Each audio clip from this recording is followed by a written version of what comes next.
गोपीनाथ मुंडेचं तत्वज्ञान नेहमी स्पष्ट होतं. राजकारण केवळ सत्ता मिळवण्यासाठी नसावं, ते समाजकारणाचं साधन असलं पाहिजे. त्यांनी जाती धर्माच्या पलीकडे जाऊन सर्वसामान्य लोकांसाठी झगडणं आपलं कर्तव्य मानलं. त्यांचं नेतृत्व सामाजिक न्याय, विकास आणि सुरक्षिततेच्या ध्येयावर आधारलेलं होतं. आज गोपीनाथ मुंडे आपल्यात नसले तरी त्यांचं कार्य आणि विचार आजही लाखो लोकांसाठी प्रेरणादायी आहे. ग्रामीण भागाचा विकास, शेतकऱ्यांना दिलासा आणि महिलांना सक्षमीकरणाचं बळ देण्याचा त्यांचा वारसा आपण पुढे नेला पाहिजे. मुंडे साहेब म्हणजे महाराष्ट्राच्या आकांक्षाचं प्रतीक होते.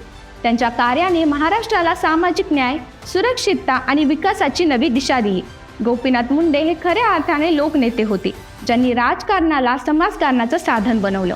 मुंडे साहेबांमुळे महाराष्ट्र प्रगतीपथावर कायम आग्रही राहिला. मुंडे साहेब होते म्हणूनच महाराष्ट्राचा बिहार झाला नाही. गोपीनाथ मुंडे यांच्या विचारांनी प्रेरित होऊन आपण त्यांचा वारसा पुढे नेला तर तीच त्यांना खरी आदरांजली ठरेल.